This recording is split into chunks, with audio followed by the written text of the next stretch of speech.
There are so many protein powders today that are full of processed junk, full of sweeteners, thickeners, gums, all things that are counterproductive to the point of taking protein powder, which is to improve your health. So I then went away and spent hours digging through all the labels, looking at all the different protein powders that are out there to help find one that I feel is the most healthy.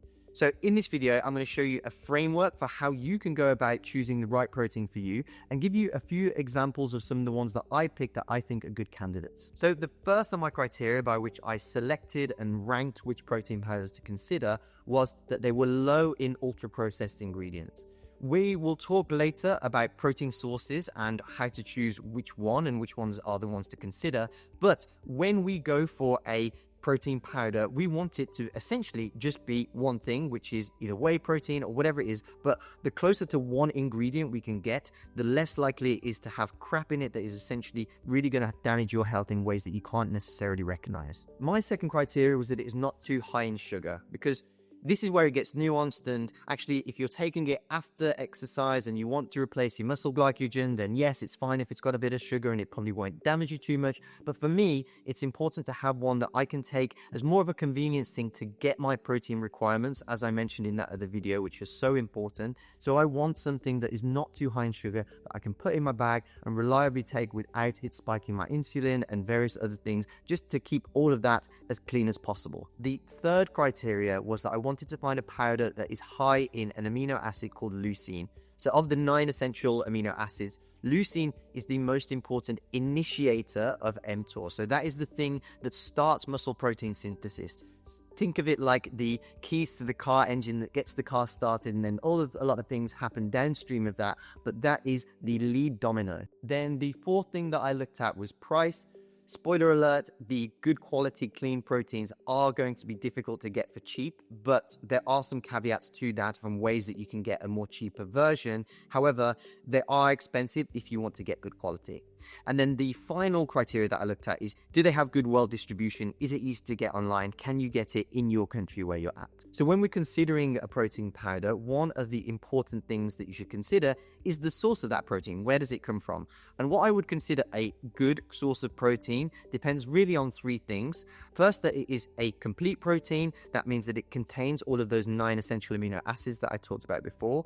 Second, like I mentioned already, that it's minimally processed. So that means that it doesn't contain any sweeteners, any thickeners, any gums, any additional additives that are essentially unnecessary, that are there to make it last a little bit longer or taste a little bit better or have a certain consistency. That is all unnecessary junk that is affecting your gut health and many other elements of your health in ways that it's very difficult to know, but essentially if we can have all of that crap out of our protein powder, it is for the better. And the third thing is its bioavailability. So how well it is taken up by the body and used the way it should be. So here are 4 protein sources that you may want to consider that fit that bill. Now, one of the things that you'll see often is concentrate or isolate. So I'll very quickly explain what the difference between those 2 things is. So for example, the way that whey protein concentrate is made, you start with the milk and then you separate the whey from the rest. So it's a bit like during cheese making, the liquid whey is separated from the curds. That's the casein. Then the third step is that they'll filter the whey. So the liquid whey goes through a gentle filtration, like microfiltration or ultrafiltration, and this becomes a lot of the water, some of the lactose and the fat. And then finally, they dry it into a powder, and what's left is about 70 to 80% protein, along with some lactose and fat. It's then dried into powder form. That's where the whey protein concentrate comes from. So no chemicals, just mechanical filtering and drying. Now that's concentrate. Now the difference for isolate is that at step 3, where they're going through the filtration, they do microfiltration, ultrafiltration, and then cross-filtration. So they're basically getting rid of all of that water, lactose, and carbs, so that it is incredibly pure, way more than concentrate. Well, I say way more, it's kind of from about 70% is concentrate, whereas it's all the way down to like 95% for isolate.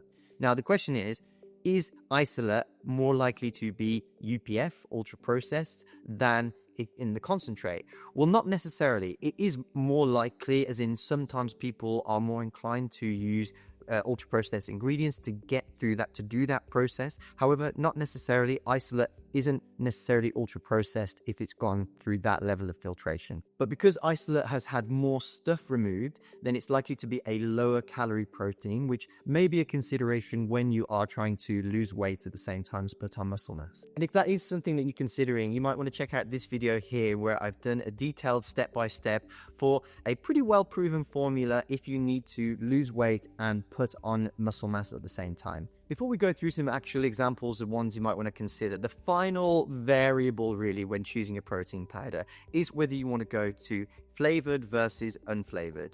So unflavored is a lot more likely to fit those criteria, especially in 3 areas in particular.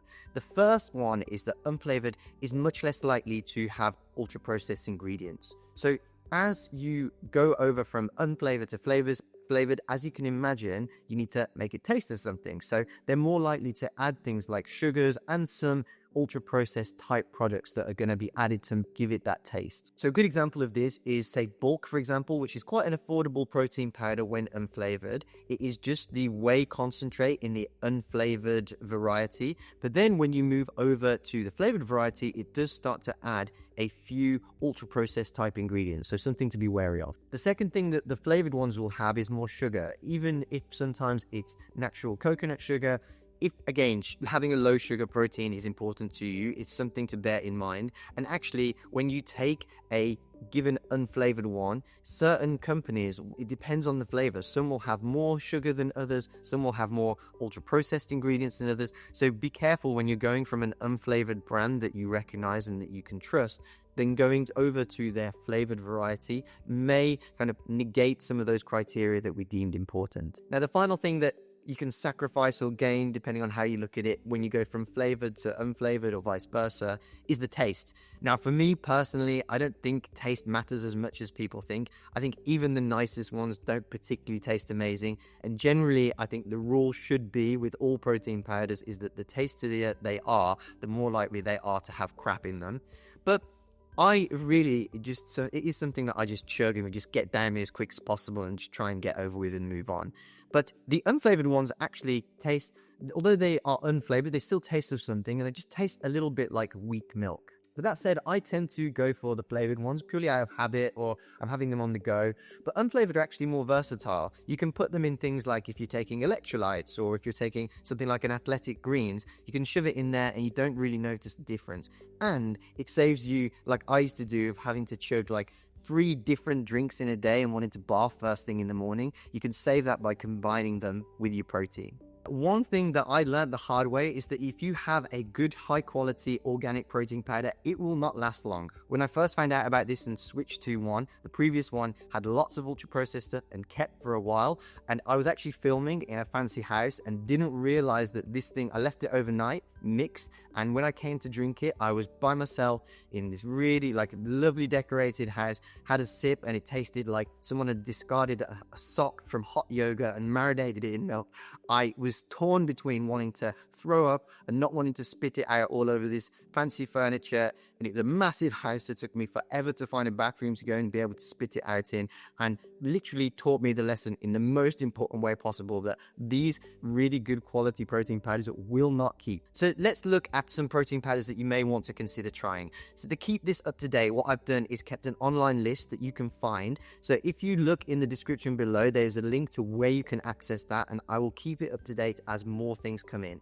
Just to let you know that I have zero affiliation to it. I've not even put Amazon affiliate links on that. I want to be as impartial as possible and tell you my honest opinion, and I don't want to profit from any of this stuff. So just telling you purely that there is no vested interest. These are purely ones that I have tried myself or researched myself and know are good from reading the nutrition labels and looking at all of the data and criteria that we talked about at the start of the video. The ones that I have tried from the list are the organic protein company ones, mostly because they are available on Amazon and you can get them on next day delivery on Prime. But I've tried the vanilla one, I've tried the maca one, the chocolatey type one, and the unflavored one. The thing with those is they are really good, but because of the kind of weight of protein powder to amount of protein within it is a bit lower. Just bear in mind, and it's not necessarily a bad thing, but it requires more scoops. So whenever you get a new protein powder, read the label. It's boring, but you have to measure and weigh how much a scoop is, so that you're making sure that you're getting the right amount and hitting that 30 to 50 gram dose that you need, that you heard me talk about in that video where I'm talking about the amount of protein that you need in a hit and over the course of a day. So that one is quite a good one. I've tried the unflavored one as well, which is fine. The other one that I tried was the naked protein one, which is actually from the US but still available in the UK. I tried the chocolate one. It was a pain to get it and it is very expensive, but it does taste okay. Like I say, I don't particularly care about the taste. They all taste kind of fine, kind of gross, but that is a good one that I just tried the chocolate version in that I quite liked as well. Another one is the bulk, which is a lot cheaper, and the unflavored one is low UPF and, like I say, affordable and available in the UK. Unflavored only. Bear in mind that when you move over to the flavored one, it does have some ultra processed ingredients in there, so I would advise that you avoid that one. So if you're taking protein powder, you're probably taking supplements as well. I just made a video here to help you decide how to choose whether a supplement is right for you, whether you should be taking it, and how to understand whether it's actually working. So if you want to know whether you are just taking stuff for the hell of it or it's actually worthwhile, check out that video there, and then I'll show you where you can get some examples of which supplements you might want to consider and whether to take them. So thank you for watching, and I'll see you over in that video.